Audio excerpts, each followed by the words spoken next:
27ಕ್ಕೆ ಮುಂದೂಡಿದೆ ಅನ್ನುವಂತ ಅಪ್ಡೇಟ್ ಬರ್ತಾ ಇದೆ. ಜನವರಿ 27ಕ್ಕೆ ವಿಚಾರಣೆಯನ್ನ ಮುಂದೂಡಿದೆ. ಸಿದ್ದರಾಮಯ್ಯ ಅವರು ಸದ್ಯಕ್ಕೆ ಸೇಫ್ ಆಗಿದ್ದಾರೆ. ಜನವರಿ 27ರವರೆಗೂ ಸಿದ್ದರಾಮಯ್ಯ ಸೇಫ್. ತಾತ್ಕಾಲಿಕ ರಿಲೀಫ್ ಜನವರಿ 27ರವರೆಗೂ ಕೂಡ ಸಿದ್ದರಾಮಯ್ಯಗೆ ರಿಲೀಫ್. ಯಾಕಂತಂದ್ರೆ ಮೂಡಾ ಕೇಸನ್ನ ಸಿಬಿಐ ಕೊಡ್ಬೇಕೋ ಬೇಡವೋ ಅನ್ನೋ ವಿಚಾರಣೆಯನ್ನ ಹೈಕೋರ್ಟ್ ಏಕಸದಸ್ಯ ಪೀಠ ಜನವರಿ 27ಕ್ಕೆ ಮುಂದೂಡಿದೆ. ಸೊ ಜನವರಿ 27ನೇ ತಾರೀಕು ಮತ್ತೊಮ್ಮೆ ವಿಚಾರಣೆ ನಡೆಯುತ್ತೆ. ಆಗ ಬಹುಶಃ ಸಿಎಂ ಪರವಾದ ವಾದವನ್ನು ಕೂಡ ಕೇಳ್ತಾರೆ ಅಂತ ಅನ್ಸುತ್ತೆ ಕೋರ್ಟ್. ಅಲ್ಲಿವರೆಗೂ ಸಿಎಂಗೆ ತಾತ್ಕಾಲಿಕ ರಿಲೀಫ್. ಮೂಡಾ ವಿಚಾರದಲ್ಲಿ ಸಿಬಿಐಗೆ ಹೋಗ್ಬಿಡತ್ತಾ, ಏನಾಗತ್ತೆ ಅಂತ ರೈಟ್ ಇನ್ನೂ ಕೂಡ ಪ್ರಕ್ರಿಯೆ ನಡೀತಾ ಇದೆ. ವಕೀಲರು ಬೇರೆ ದಿನಾಂಕ ಮನವಿ ಮಾಡ್ಕೊಳ್ತಾ ಇದ್ದಾರೆ, ಇನ್ನೊಂದು ಡೇಟ್ ಕೊಡಿ ಅಂತ ಕೇಳ್ತಾ ಇದ್ದಾರೆ. Let's go back to Sunil. 27ನೇ ತಾರೀಕಿಗೆ ಅಡ್ಜರ್ನ್ ಆಯ್ತು, ಇನ್ನೂ ಕೂಡ ಕನ್ಫರ್ಮ್ ಇಲ್ಲ, ಇನ್ನೂ ಕೂಡ ಲಾಯರ್ ಬೇರೆ ಡೇಟ್ ಕೊಡಿ ಅಂತ ಕೇಳ್ತಾ ಇದ್ದಾರೆ. ಏನಾಗ್ಬೋದು? ಸದ್ಯಕ್ಕಂತೂ ಸಿದ್ದರಾಮಯ್ಯನವರಿಗೆ ತಾತ್ಕಾಲಿಕ ರಿಲೀಫ್ ಇದು, ಸರಿನಾ ಸುನಿಲ್? ಖಂಡಿತವಾಗಿಯೂ ಸದ್ಯಕ್ಕೆ ಸಿದ್ದರಾಮಯ್ಯ ಅವರಿಗೆ ಇದು ದೊಡ್ಡ ಮಟ್ಟದ ರಿಲೀಫ್ ಅಂತಲೇ ಹೇಳ್ಬೋದು. ಜೊತೆಗೆ ಇಲ್ಲಿ ಗಮನಿಸಬೇಕಾದಂತಹ ಒಂದು ವಿಚಾರ ಅಂತ ಹೇಳಿದ್ರೆ, ಕೋರ್ಟ್ ಈ ಒಂದು ಸಂದರ್ಭದಲ್ಲಿ ವಿಚಾರಣೆ ಸಂದರ್ಭದಲ್ಲಿ ಇಲ್ಲಿವರೆಗೆ ಲೋಕಾಯುಕ್ತ ಪೊಲೀಸರು ಈ ಪ್ರಕರಣಕ್ಕೆ ಸಂಬಂಧಪಟ್ಟಂತೆ ತನಿಖೆಯನ್ನ ನಡೆಸಿದ್ದಾರೆ. ಇದರ ನೆಕ್ಸ್ಟ್ ಹಿಯರಿಂಗ್ ಆಗೋದಕ್ಕಿಂತ ಒಂದು ದಿನ ಮುಂಚಿತವಾಗಿ ಲೋಕಾಯುಕ್ತ ಪೊಲೀಸರು ಇಲ್ಲಿವರೆಗೆ ಏನೇನು ತನಿಖೆಯನ್ನ ನಡೆಸಿದ್ದಾರೆ ಅದರ ಸಂಪೂರ್ಣವಾದಂತ ಒಂದು ವರದಿಯನ್ನ ಕೋರ್ಟ್ಗೆ ನೀಡಬೇಕು ಅನ್ನುವಂತ ಒಂದು ಆದೇಶವನ್ನು ಕೂಡ ನೀಡಿದ್ದಾರೆ. ಇದೇ ಒಂದು ಕಾರಣಕ್ಕೋಸ್ಕರ 23ಕ್ಕೆ ವಿಚಾರಣೆಯನ್ನ ಮುಂದೂಡಲಾಗಿತ್ತು. ಆದ್ರೆ ಅದಾದ ಬಳಿಕ ವಕೀಲರು ಮತ್ತೆ ಆ ದಿನ ಬೇಡ, ಬೇರೆ ದಿನಾಂಕ ಕೊಡಿ ಅಂತ ಕೇಳಿದ ಕಾರಣದಿಂದಾಗಿ 27ನೇ ತಾರೀಕಿಗೆ ಈ ಒಂದು ವಿಚಾರಣೆಯನ್ನ ಮುಂದೂಡಿಕೆ ಮಾಡಿರುವಂತದ್ದು. ಸದ್ಯ ಧಾರವಾಡ ಹೈಕೋರ್ಟ್ ನ ಬೆಂಚ್ನಲ್ಲಿ ಈ ಒಂದು ವಿಚಾರಣೆಯನ್ನ ಮುಂದೂಡಿಕೆ ಮಾಡಿರುವಂತದ್ದು. ಇಲ್ಲಿ ಈ 27ನೇ ತಾರೀಕುವರೆಗೆ ಮುಂದೂಡಿಕೆ ಆಗಿರುವಂತದ್ದು ಮತ್ತು 27ಕ್ಕೆ ವಿಚಾರಣೆ ಇದೆ. 26ನೇ ತಾರೀಕೆ ಲೋಕಾಯುಕ್ತ ಪೊಲೀಸರು ಈ ಪ್ರಕರಣಕ್ಕೆ ಸಂಬಂಧಪಟ್ಟಂತೆ ಇಲ್ಲಿವರೆಗೆ ಏನೇನು ತನಿಖೆ ಆಗಿದೆ ಅನ್ನುವಂಥದ್ದಕ್ಕೆ ಸಂಪೂರ್ಣವಾದಂತ ಒಂದು ವಿಚಾರಣೆಯನ್ನ ಕೋರ್ಟ್ ಮುಂದಿಡಬೇಕಾದಂತ ಒಂದು ಅಗತ್ಯ ಇದೆ. ಅಲ್ಲಿವರೆಗೆ ಲೋಕಾಯುಕ್ತ ಪೊಲೀಸರು ಈ ಪ್ರಕರಣಕ್ಕೆ ಸಂಬಂಧಪಟ್ಟಂತೆ ಬಾಕಿ ಉಳಿದಿರುವಂತಹ ವಿಚಾರಣೆಯನ್ನು ಕೂಡ ಮುಂದುವರಿಸಬಹುದು ಅನ್ನುವಂಥದ್ದು ಈ ಒಂದು ಆದೇಶದ ಪ್ರಮುಖ ವಿಚಾರ. ಶ್ರೀಲಕ್ಷ್ಮಿ, ಸೊ ಇದಕ್ಕೆ ಅಕಸ್ಮಾತ್ 27ಕ್ಕೂ ಒಂದು ವೇಳೆ ಸಿಬಿಐಗೆ ತನಿಖೆಗೆ ಕೊಡಬಹುದು ಅಂತ ಬಂದ್ರೆ ಅದಕ್ಕೆ ಆಕ್ಷೇಪಣೆಯನ್ನ ಸಲ್ಲಿಸಬಹುದಾ? ಯಾವ ರೀತಿಯಲ್ಲಿ ಸಲ್ಲಿಸಬಹುದು? ಅಥವಾ ಈಗ ಸಿಎಂ ಪರವಾದ ವಾದವನ್ನ ಇನ್ನೂ ಆಲಿಸಿದ್ಯಾ ಅಥವಾ ಇನ್ನೂ ಆಲಿಸಿಲ್ವಾ? ಅಥವಾ ನಾಡ್ದು 27ನೇ ತಾರೀಕು ಆಲಿಸುತ್ತಾ ಕೋರ್ಟ್? ಏನೆಲ್ಲ ಆಗ್ಬಹುದು ಸುನಿಲ್? ಶ್ರೀಲಕ್ಷ್ಮಿ, ಸದ್ಯಕ್ಕೆ ಕೋರ್ಟ್ ಮುಂದೆ ಇರುವಂತದ್ದು ಲೋಕಾಯುಕ್ತ ಪೊಲೀಸರು ಇಲ್ಲಿವರೆಗೆ ತನಿಖೆಯಲ್ಲಿ ಏನೇನು ಅಂಶಗಳನ್ನ ಕಂಡುಕೊಂಡಿದ್ದಾರೆ ಅನ್ನುವಂಥದ್ದು. ಒಂದು ವೇಳೆ ಕೋರ್ಟಿಗೆ ಯಾವುದೇ ಒಂದು ತನಿಖಾ ಸಂಸ್ಥೆ ಪ್ರಕರಣಕ್ಕೆ ಸಂಬಂಧಪಟ್ಟಂತೆ ವಿಚಾರಣೆಯನ್ನ ನಡೆಸಿ ಸಮರ್ಪಕವಾದಂತ ರೀತಿಯಲ್ಲಿ ತನಿಖೆಯನ್ನ ನಡೆಸಿದ್ದು ದಾಖಲೆಗಳ ಮೂಲಕ ಕಂಡು ಬಂದಲ್ಲಿ ಆಗ ಸಿಬಿಐಗೆ ಕೊಡುವಂತ ಚಾನ್ಸಸ್ ಕಡಿಮೆ ಇರುತ್ತೆ. ಇಲ್ಲಿವರೆಗೆ ಲೋಕಾಯುಕ್ತ ಪೊಲೀಸರೇ ಕರೆಕ್ಟ್ ಆಗಿ ತನಿಖೆಯನ್ನ ನಡೆಸಿದ್ದಾರೆ, ಅವರು ಮುಂದುವರಿಸಿಕೊಂಡು ಹೋಗ್ಲಿ ಅಂತ ಹೇಳುವಂತ ಚಾನ್ಸಸ್ ಕೂಡ ಇದೆ. ಆದ್ರೆ ಲೋಕಾಯುಕ್ತರ ಪೊಲೀಸರ ತನಿಖೆಯಲ್ಲಿ ಸರಿಯಾದ ರೀತಿಯಲ್ಲಿ ತನಿಖೆ ನಡೆದಿಲ್ಲ ಅನ್ನುವಂಥದ್ದು ಏನಾದ್ರು ಕೋರ್ಟ್ ಕಂಡು ಬಂದಲ್ಲಿ ಆಗ ಸಿಬಿಐಗೆ ಕೊಡುವಂತ ಒಂದು ಚಾನ್ಸಸ್ ಕೂಡ ಇದೆ ಮತ್ತು ಇದಕ್ಕೆ ಸಿದ್ದರಾಮಯ್ಯ ಪರ ವಕೀಲರು ಆಕ್ಷೇಪಣೆ ವ್ಯಕ್ತಪಡಿಸುವಂತ ಸಾಧ್ಯತೆ ಕೂಡ ಇದೆ. Srilakshmi, right, thank you Sunil ಡೀಟೇಲ್ಸ್ಗಾಗಿ.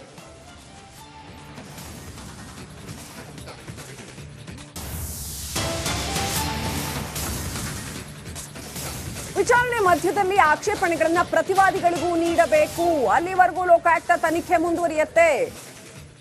So objections file ಮಾಡೋದಕ್ಕೆ ಬೇರೆಯವ್ರಿಗೂ ಕೂಡ ಪ್ರತಿವಾದಿಗಳಿಗೂ ಅವಕಾಶ ಕೊಡಬೇಕು ಅಂತ ಜನವರಿ 27ರ ಬೆಳಗ್ಗೆ 10ವರೆಗೆ ಮತ್ತೆ ವಿಚಾರಣೆ ಮಾಡಲಾಗತ್ತೆ. ಅಲ್ಲಿವರೆಗೂ ಕೂಡ ಮುಂದೂಡಿಕೆ ಆಗಿದೆ.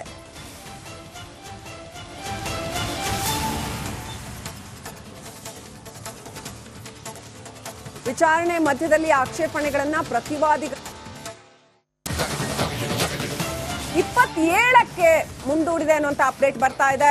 ಜನವರಿ 27ಕ್ಕೆ ವಿಚಾರಣೆಯನ್ನ ಮುಂದೂಡಿದೆ. ಸಿದ್ದರಾಮಯ್ಯ ಅವರು ಸದ್ಯಕ್ಕೆ ಸೇಫ್ ಆಗಿದ್ದಾರೆ. ಜನವರಿ 27ರವರೆಗೂ ಸಿದ್ದರಾಮಯ್ಯ ಸೇಫ್. ತಾತ್ಕಾಲಿಕ ರಿಲೀಫ್ ಜನವರಿ 27ರವರೆಗೂ ಕೂಡ ಸಿದ್ದರಾಮಯ್ಯಗೆ ರಿಲೀಫ್. ಯಾಕಂತಂದ್ರೆ ಮೂಡಾ ಕೇಸನ್ನ ಸಿಬಿಐ ಕೊಡ್ಬೇಕೋ ಬೇಡವೋ ಅನ್ನೋ ವಿಚಾರಣೆಯನ್ನ ಹೈಕೋರ್ಟ್ ಏಕಸದಸ್ಯ ಪೀಠ ಜನವರಿ 27ಕ್ಕೆ ಮುಂದೂಡಿದೆ. ಸೊ ಜನವರಿ 27ನೇ ತಾರೀಕು ಮತ್ತೊಮ್ಮೆ ವಿಚಾರಣೆ ನಡೆಯುತ್ತೆ. ಆಗ ಬಹುಶಃ ಸಿಎಂ ಪರವಾದ ವಾದವನ್ನು ಕೂಡ ಕೇಳ್ತಾರೆ ಅಂತ ಅನ್ಸುತ್ತೆ ಕೋರ್ಟ್. ಅಲ್ಲಿವರೆಗೂ ಸಿಎಂಗೆ ತಾತ್ಕಾಲಿಕ relief.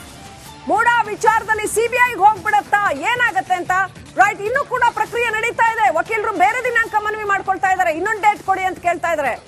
Let's go back to Sunil.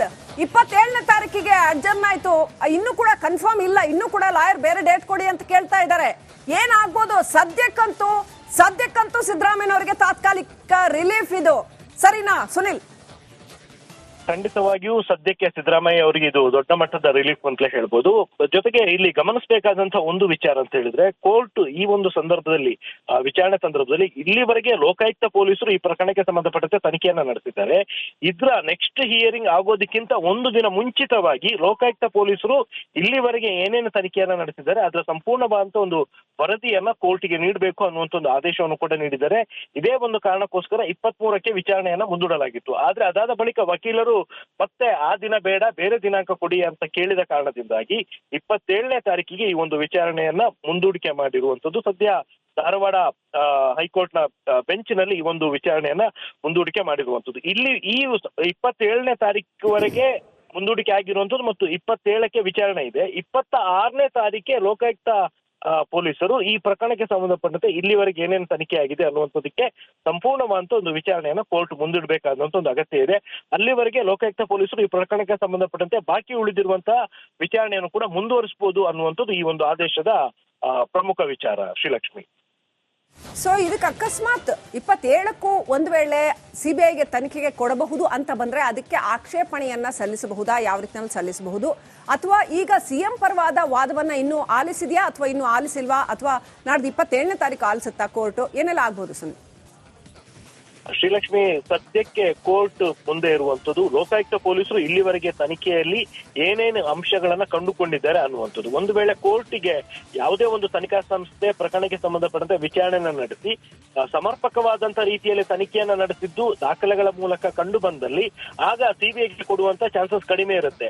ಇಲ್ಲಿವರೆಗೆ ಲೋಕಾಯುಕ್ತ ಪೊಲೀಸರೇ ಕರೆಕ್ಟ್ ಆಗಿ ತನಿಖೆಯನ್ನ ನಡೆಸಿದ್ದಾರೆ, ಅವರು ಮುಂದುವರಿಸಿಕೊಂಡು ಹೋಗ್ಲಿ ಅಂತ ಹೇಳುವಂತ ಚಾನ್ಸಸ್ ಕೂಡ ಇದೆ. ಆದ್ರೆ ಲೋಕಾಯುಕ್ತ ಪೊಲೀಸರ ತನಿಖೆಯಲ್ಲಿ ಸರಿಯಾದ ರೀತಿಯಲ್ಲಿ ತನಿಖೆ ನಡೆದಿಲ್ಲ ಅನ್ನುವಂಥದ್ದು ಏನಾದ್ರು ಕೋರ್ಟ್ ಕಂಡು ಬಂದಲ್ಲಿ ಆಗ ಸಿಬಿಐಗೆ ಕೊಡುವಂತ ಒಂದು ಚಾನ್ಸಸ್ ಕೂಡ ಇದೆ ಮತ್ತು ಇದಕ್ಕೆ ಸಿದ್ದರಾಮಯ್ಯ ಪರ ವಕೀಲರು ಆಕ್ಷೇಪಣೆ ವ್ಯಕ್ತಪಡಿಸುವಂತ ಸಾಧ್ಯತೆ ಕೂಡ ಇದೆ. Srilakshmi, right, thank you Sunil ಡೀಟೇಲ್ಸ್ಗಾಗಿ.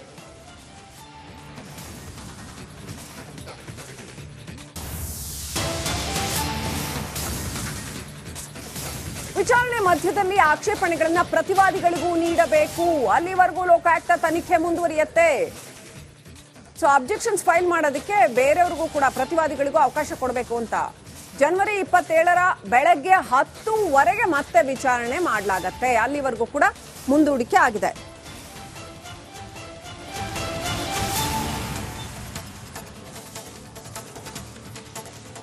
ವಿಚಾರಣೆ ಮಧ್ಯದಲ್ಲಿ ಆಕ್ಷೇಪಣೆಗಳನ್ನ ಪ್ರತಿವಾದಿಗಳು 27ಕ್ಕೆ ಮುಂದೂಡಿದೆ ಅನ್ನುವಂತ ಅಪ್ಡೇಟ್ ಬರ್ತಾ ಇದೆ. ಜನವರಿ 27ಕ್ಕೆ ವಿಚಾರಣೆಯನ್ನ ಮುಂದೂಡಿದೆ. ಸಿದ್ದರಾಮಯ್ಯ ಅವರು ಸದ್ಯಕ್ಕೆ ಸೇಫ್ ಆಗಿದ್ದಾರೆ. ಜನವರಿ 27ರವರೆಗೂ ಸಿದ್ದರಾಮಯ್ಯ ಸೇಫ್. ತಾತ್ಕಾಲಿಕ ರಿಲೀಫ್ ಜನವರಿ 27ರವರೆಗೂ ಕೂಡ ಸಿದ್ದರಾಮಯ್ಯಗೆ ರಿಲೀಫ್. ಯಾಕಂತಂದ್ರೆ ಮೂಡಾ ಕೇಸನ್ನ ಸಿಬಿಐ ಕೊಡ್ಬೇಕೋ ಬೇಡವೋ ಅನ್ನೋ ವಿಚಾರಣೆಯನ್ನ ಹೈಕೋರ್ಟ್ ಏಕಸದಸ್ಯ ಪೀಠ ಜನವರಿ 27ಕ್ಕೆ ಮುಂದೂಡಿದೆ. ಸೊ ಜನವರಿ 27ನೇ ತಾರೀಕು ಮತ್ತೊಮ್ಮೆ ವಿಚಾರಣೆ ನಡೆಯುತ್ತೆ. ಆಗ ಬಹುಶಃ ಸಿಎಂ ಪರವಾದ ವಾದವನ್ನು ಕೂಡ ಕೇಳ್ತಾರೆ ಅಂತ ಅನ್ಸುತ್ತೆ ಕೋರ್ಟ್.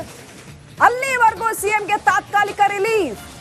ಮೂಡಾ ವಿಚಾರದಲ್ಲಿ ಸಿಬಿಐಗೆ ಹೋಗ್ಬಿಡತ್ತಾ, ಏನಾಗತ್ತೆ ಅಂತ ರೈಟ್ ಇನ್ನೂ ಕೂಡ ಪ್ರಕ್ರಿಯೆ ನಡೀತಾ ಇದೆ. ವಕೀಲರು ಬೇರೆ ದಿನಾಂಕ ಮನವಿ ಮಾಡ್ಕೊಳ್ತಾ ಇದ್ದಾರೆ, ಇನ್ನೊಂದು ಡೇಟ್ ಕೊಡಿ ಅಂತ ಕೇಳ್ತಾ ಇದ್ದಾರೆ. Let's go back to Sunil. Sunil, 27ನೇ ತಾರೀಕಿಗೆ ಅಡ್ಜರ್ನ್ ಆಯ್ತು, ಇನ್ನೂ ಕೂಡ ಕನ್ಫರ್ಮ್ ಇಲ್ಲ, ಇನ್ನೂ ಕೂಡ ಲಾಯರ್ ಬೇರೆ ಡೇಟ್ ಕೊಡಿ ಅಂತ ಕೇಳ್ತಾ ಇದ್ದಾರೆ. ಏನಾಗ್ಬೋದು? ಸದ್ಯಕ್ಕಂತೂ ಸಿದ್ದರಾಮಯ್ಯನವರಿಗೆ ತಾತ್ಕಾಲಿಕ ರಿಲೀಫ್ ಇದು, ಸರಿನಾ ಸುನಿಲ್?